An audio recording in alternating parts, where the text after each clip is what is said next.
when it comes down to really understanding what does it take to actually get things done, keep something in mind. The difficulty in getting people organized is directly proportional to the square of the number of people involved. 10 times more people is 100 times more complicated.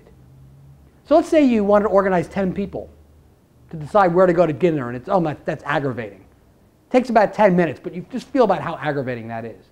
If you wanted to do that same thing with Congress, which is about 535 people or so, it would be 3,000 times more complicated, and it would take 20 days to decide where to go to dinner. The entire country, 17 billion years. The entire world, 8 trillion years. To give you an idea of the complexity here.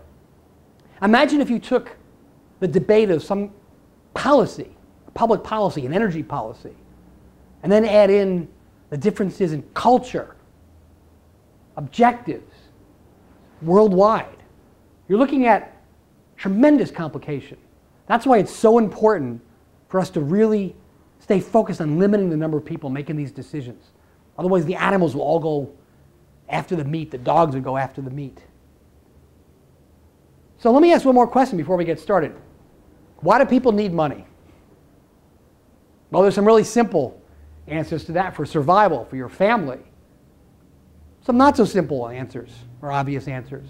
You want to thrive, you want to have fun, but you want to have the experience of meeting people, traveling, to build up your wisdom and joy that you can spread in your everyday life and your work life.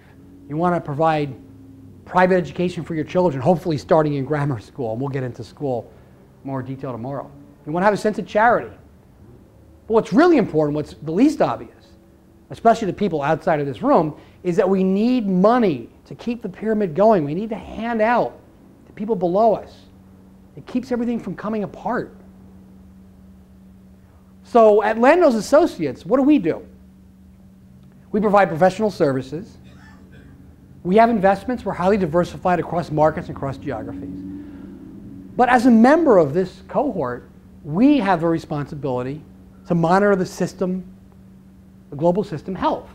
That's currency, power shifts, and cost structures and customer behavior across the globe, the flow of money and the flow of resources, liquidity and capital, and also the emerging beachfront property that is happening in this meltdown with technologies and distribution and changing patterns.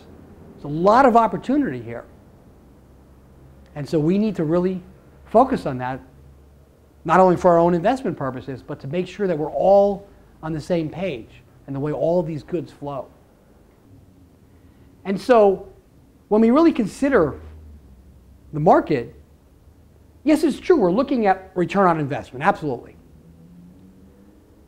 But we're looking at combining what matters today with what matters tomorrow. We have a very long time span. Fortunately, we're not stuck, thank God, having to worry about making money every day to put food on the table. That would be a very difficult place to be, to think at our level. But we also want to understand where is the opportunity in areas that there is unknown growth potential. Loss leaders, we go into certain markets because they enable other markets. We lose money here, but we make money there. Certain investments have geopolitical importance, and some of them are really just personally interesting and personally important.